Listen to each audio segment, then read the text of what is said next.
Je dirais que la question du sens, c'est d'abord le sens habituel, c'est-à-dire la direction. Quand on parle de sens de l'éducation, on parle d'une direction vers quelque chose. C'est-à-dire qu'on a quand même, dans un premier temps, élaboré un objectif, plus largement une finalité, vers quoi on tend, en quelque sorte. Donc il y a bien cette idée de direction vers un horizon, c'est le projet visé, c'est ce vers quoi on tend. Tout le reste va découler en quelque sorte. La façon dont on le fera ensuite, les objectifs intermédiaires dépendront en grande partie de cette finalité. Quel projet d'homme, quel projet humain on met dans ce sens de l'éducation. Le deuxième point de la notion de sens, c'est la signification, c'est l'univers de la signification, c'est-à-dire l'univers de l'intelligibilité des situations que l'on rencontre, des personnes, des rapports au savoir. Tout cela constitue un univers de signification. Donc ce n'est pas simplement un code, ce n'est pas simplement un agencement d'unités qui pourrait être organisée, et si on décodait l'organisation, on aurait le sens. Non, c'est beaucoup plus que cela, c'est quelque chose qui renvoie en fin de compte à une profondeur, et cette profondeur, elle n'est jamais complètement atteinte. C'est-à-dire dans cet univers de signification, il y a quelque chose qui nous échappe. Et en même temps, ce qui nous échappe, c'est peut-être le plus important. C'est ce qui va permettre cette animation, ce côté moteur en quelque sorte du sens de l'éducation. Et puis le troisième point, qui est un point que l'on oublie très souvent, surtout lorsqu'on est dans les institutions éducatives, c'est le rapport au sens, au pluriel. C'est le rapport à la sensorialité, c'est-à-dire le rapport au corps, le rapport aux émotions, le rapport à quelque chose qui nous inscrit complètement dans la nature. Et ça, c'est aussi très important. Les cinq sens, redécouvrir les cinq sens. Le sens du goût, des odeurs, de l'ouïe, etc. Tout ça, c'est quelque chose qu'on a un peu oublié. Et pourtant, quand on travaille avec des gens qui, justement, ne peuvent plus prendre la parole parce qu'ils sont handicapés moteurs, comme ça existe à l'heure actuelle de plus en plus, malheureusement, avec les accidents de voiture, on s'aperçoit parfois que la seule façon de faire passer quelque chose et d'avoir une relation éducative, c'est de passer par ces cinq sens, et notamment, par exemple, le rapport aux odeurs. À travers les odeurs, on peut redécouvrir une relation, on peut construire une relation pédagogique, parce que la personne ne peut plus bouger, ne peut plus parler. Il ne lui reste que justement l'odorat pour communiquer. Ces trois dimensions sont intégrées. On ne peut pas les séparer. On peut les distinguer, mais on ne peut pas les séparer. Ces trois dimensions jouent ensemble, en quelque sorte, dans cette conception du sens de l'éducation.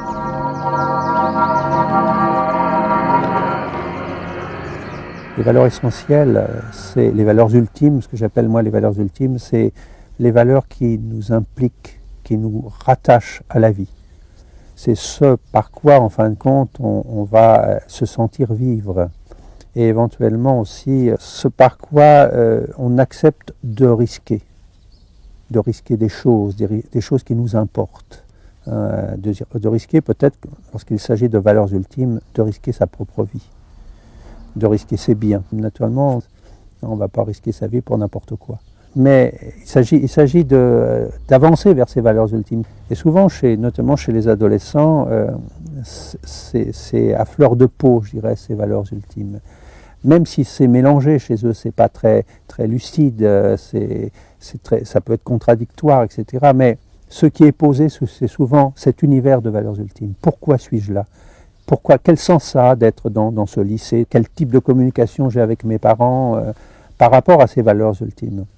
Travailler avec l'adolescent, avec l'enfant sur ces valeurs ultimes, surtout au moment de l'adolescence, ça se joue beaucoup plus à ce moment-là.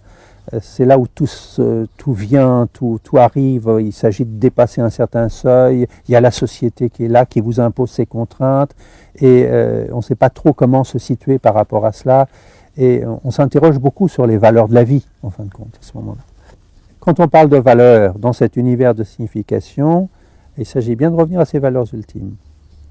De là découlent les valeurs secondaires, c'est-à-dire les valeurs qui tiennent à l'organisation, dans l'être ensemble de la situation, dans l'institution. Par exemple, le règlement du lycée, c'est un règlement qui est fondé sur des valeurs secondaires. Et ces valeurs secondaires, de respect de l'autre, de sens de l'autorité, de la propriété, etc., ne seront en fin de compte acceptées que si ça s'appuie sur ces valeurs premières, ces valeurs radicales. Si on ne peut pas toucher ces valeurs radicales, si on ne peut pas, avec les enfants, avec les adolescents, aborder ces valeurs radicales avec des moyens différents suivant qu'on se trouve avec des jeunes enfants ou avec des adolescents, mais aussi entre enseignants, mais aussi entre les enseignants et les personnels ATOS, mais aussi entre les enseignants et le principal ou le proviseur. À quel moment aborde-t-on ces valeurs essentielles qui posent la question de la finalité de l'éducation et donc de ce projet visé, de cette direction? Si on ne peut pas aborder ces valeurs-là, les valeurs essentielles qui se trouvent, je dirais, au sein même des règlements, au sein même de l'organisation un peu codée de l'institution, ce seront des valeurs qui ne seront pas prises au sérieux.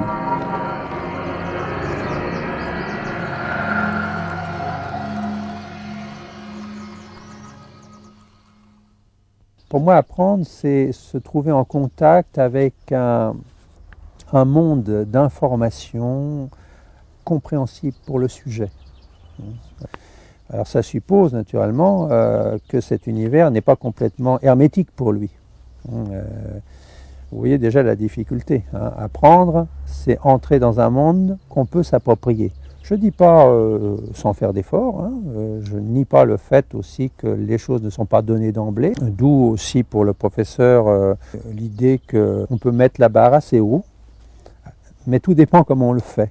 Si je mets la barre assez haut, mais que je leur fais comprendre dans la relation pédagogique l'intérêt de cela, etc., et que ça ne sera pas d'emblée, un coup près, mais que ça sera beaucoup plus un travail ensemble pour atteindre un certain niveau, ça marche mieux que si naturellement je me retranche derrière l'autorité institutionnelle. Instruire, ça vient de instruere, en latin, qui signifie insérer, bâtir, disposer, outiller. S'instruire, c'est se doter d'outils conceptuels, d'outils métaphoriques, etc., qui vont nous permettre, dans le fond, d'entrer dans cet univers de signification dont je parlais tout à l'heure et de donner du sens, de donner de l'intelligibilité. Il s'agit bien de s'instruire pour éclairer la réalité. Ça veut dire aussi que l'information qui nous est donnée dans le processus d'apprentissage, lorsqu'on apprend, lorsqu'on arrive dans l'instruction, ce sont des outils beaucoup plus précis, beaucoup plus cadrés, qui vont être comme des petites lampes projetant en fin de compte une lumière sur la réalité. Mais en même temps, ce seront des lumières à chaque fois particulières. Un concept est précis et puis il éclaire sous un certain angle la réalité. Mais il y a aussi plusieurs concepts, mais aussi il y a plusieurs façons d'aborder la réalité. Donc il faut aussi le savoir que lorsqu'on s'instruit, on s'instruit suivant une certaine ligne et la plupart du temps, on s'instruit en suivant un enseignement. Mettre une marque, conférer une distinction. Lorsque j'ai obtenu le grade de bachelier, j'ai une distinction. On estime que je suis, dans le fond, marqué, je suis marqué institutionnellement par ce diplôme. On voit tout de suite que sous l'angle de l'enseignement, on entre dans l'institutionnalisation. On entre dans quelque chose qui est de plus en plus cadré, enfermé, c'est-à-dire avec des frontières délimitées, et que tout va se jouer selon une logique interne à cette institution du savoir. Cette institution accepte certaines significations, certains regards sur le monde, et on exclut d'autres. Les sociologues ont bien montré en quoi, justement, certaines institutions, certains savoirs sont acceptés, savoir et savoir-faire sont acceptés, et d'autres exclus. Ils l'ont montré en fonction aussi des destinataires légitimes, ce que dans l'équipe de Bourdieu on a appelé les héritiers à une certaine époque. Ces destinataires légitimes étaient là pour recevoir un enseignement qui leur était destiné, et la logique interne de la diffusion de cet enseignement était complètement liée au monde de ces héritiers. À ce moment-là, il n'y avait pas de crise de l'enseignement. Former, ça implique donc une action en profondeur de transformation, d'organisation, en vue de donner une forme à quelque chose qui n'en avait pas a priori, ou en tout cas qu'il fallait transformer, qu'il fallait changer. Former, c'est donner une forme à cette information qu'il s'agit de transmettre, mais en même temps, éduquer, c'est le terme moteur. Alors qu'est-ce que c'est qu'éduquer ? Éduquer, ça veut dire nourrir, prendre soin. C'est élever des animaux également. C'est cette idée qu'on va donner quelque chose à quelqu'un pour qu'il puisse survivre. Et puis il y a un autre sens qui est de faire sortir, de conduire hors de. On se forme en s'éduquant. Et la façon dont on va organiser cette masse d'informations qu'on a sur le monde, pour lui donner une signification, du sens au sens d'un monde intelligible, c'est ça, en fin de compte, le processus d'éducation. Alors, est-ce qu'un enseignant est un éducateur? C'est un problème. Un enseignant est du côté de l'enseignement. J'ai dit que l'enseignement, c'était une marque, c'était une distinction. Est-ce qu'on peut, malgré tout, passer du marqueur, de l'enseignant marqueur, à l'enseignant éducateur qui prend ça en charge complètement? Voilà la question, et c'est une question qui est difficile, parce que là va se jouer la relation en éducation entre ce qui est de l'ordre des savoirs et ce qui est de l'ordre de la connaissance. Pour moi, l'éducateur est le troisième terme.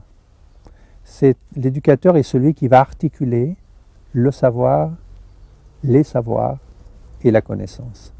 Et il va les articuler dans une fonction de médiation des filles.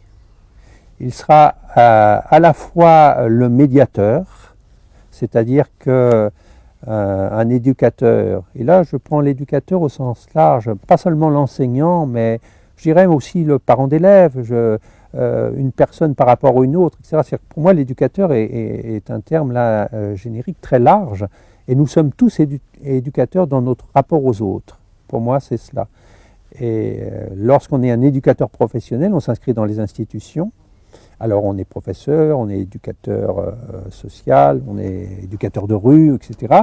Mais au sens large du terme, nous sommes tous éducateurs. Et dans ce cas, on aura toujours à articuler ces deux aspects. Le rapport au savoir, c'est l'ensemble du capital culturel, dans le fond, de l'humanité, le savoir. À tout point de vue, pas simplement le savoir scientifique. Naturellement, d'abord le savoir scientifique, surtout dans la modernité, mais aussi le savoir mythique, le savoir religieux, le savoir artistique, le savoir esthétique, etc. Cet ensemble de savoir qui constitue le capital culturel de l'humanité. Quand je dis de l'humanité, ce n'est pas simplement de notre sphère occidentale. Ça veut dire aussi le savoir qui s'est développé, qui a été construit, qui a été élaboré ailleurs, dans d'autres cultures, dans d'autres grandes civilisations, en Orient, en Afrique, dans les civilisations amérindiennes, etc.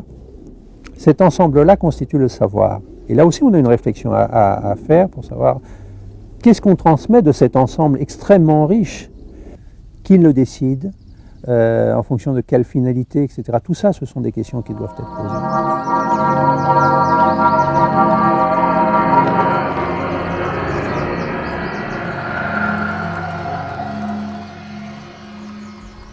L'autre dimension, c'est la dimension de la connaissance.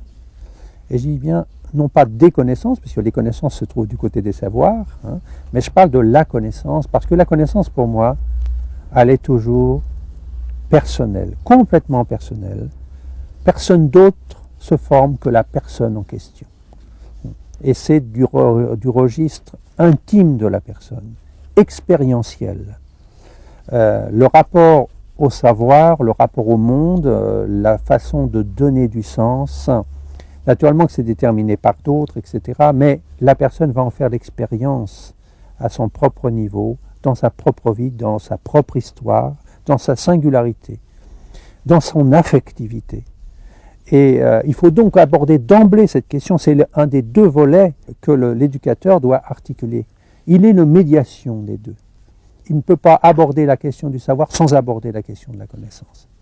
Et pour lui-même d'abord, parce que la première règle de l'éducateur, c'est de s'éduquer lui-même. C'est d'être en perpétuelle, en permanente éducation. Éduquer d'abord les éducateurs, c'est la règle. Et ensuite, alors, l'éducateur pourra commencer à s'intéresser aux autres, pourra commencer à travailler avec d'autres, et notamment avec des enfants et des adolescents. Alors, le rapport à la connaissance, naturellement, c'est beaucoup plus difficile, parce que il s'agit de s'impliquer dans le monde, il s'agit de s'interroger soi-même. Et ça va loin, parce que c'est la question de qu'est-ce que l'homme ? Qu'est-ce que je suis là dans ce monde ? Qu'est-ce que ça veut dire qu'être ici dans ce monde ? Quel sens je donne à ma vie ? C'est ça que j'appelle la connaissance. Personne d'autre ne peut l'aborder que soi-même. Personne d'autre peut nous dire quoi que ce soit là-dessus que soi-même. Et l'éducateur, il a à prendre appui d'abord sur lui-même, de ce point de vue-là, du point de vue de la connaissance, pour sentir à quel point ce volet de la connaissance est quelque chose d'essentiel dans l'éducation. Après, il pourra comprendre à ce moment-là, en écoutant, dans une écoute sensible, ce que dit l'autre, de ce point de vue-là. Parce que ce point de vue-là, justement, on ne l'aborde pas en général dans les institutions. On le cache. Ça fait partie des choses qu'on ne peut pas dire parce que ça ne serait pas sérieux. C'est le plus sérieux, pourtant. C'est le plus sérieux. Mais en général, on n'en dit rien. Et l'éducateur, il a justement à faire cette médiation entre cette connaissance de soi, on pourrait dire, mais quand je dis connaissance de soi, là, ce n'est pas simplement d'un point de vue égocentré, c'est une connaissance de soi qui permet la connaissance du monde, en fin de compte. Et donc, l'éducateur, il va prendre appui sur sa propre connaissance pour comprendre la connaissance chez l'autre et en travaillant dans la médiation. C'est un questionneur, l'éducateur. Il va questionner justement en utilisant ces deux volets du savoir et de la connaissance. La connaissance qu'il a de lui-même, le savoir qu'il a acquis, etc., est le plus grand savoir, mais il aborde le savoir produit par les hommes dans leur totalité, mais également il aborde la question de il est aussi dans la connaissance. À la limite, il a été le plus loin possible dans cet univers de la connaissance. Et à ce moment-là, il sera un médiateur de défi. Alors, pourquoi défi ? Parce qu'il utilisera le savoir contre la connaissance et la connaissance contre le savoir. Lorsqu'il se trouve dans la sphère de la connaissance, hein, c'est-à-dire dans la sphère de la dimension intérieure, dans la dimension expérientielle, où on peut aussi s'enfermer, on peut s'enfermer dans un univers complètement, je dirais presque autistique, hein, schizophrénique à la limite, hein, où on se fonde que sur le vécu et le reste n'existe plus. eh bien, il aura tendance, voire éventuellement avec quelques autres au sein des sectes, l'éducateur lui posera des questions à ce côté exclusif à ce moment-là de la connaissance expérientielle. Il le posera comment? Il le posera à partir du savoir. Il fera intervenir le savoir pour questionner, en montrant la relativité culturelle, par exemple, aussi, de toute forme de connaissance personnelle. Il montrera aussi que certains champs de savoir ont déjà décortiqué, ont déjà quand même montré les tenants et les aboutissants d'un certain nombre d'expériences qu'on prend subjectivement comme absolues. Bon. Donc, il utilisera le savoir dialectiquement contre la connaissance. Et inversement, lorsqu'il voit du côté du savoir, lorsque les gens de savoir deviennent des gens qui ne pensent plus du côté de la connaissance, qui enferment toute expérience humaine dans le champ du savoir, alors que le savoir est relatif, qu'il est lié, qu'il est historique, qu'il est lié à un arbitraire culturel, eh bien, il tiendra compte du côté très subjectif, très personnel, très expérientiel, en fin de compte, de la connaissance pour interpeller l'univers des savoirs. Et il sera sans cesse donc dans une médiation, mais également dans un défi possible. C'est pourquoi la position de l'éducateur est une position difficile, parce que c'est à la fois quelqu'un qui réconcilie et quelqu'un qui dit ne confondez pas tout, acceptez aussi des distinctions qui peuvent être absolument radicales. Et il est donc un grand dérangeur de sens.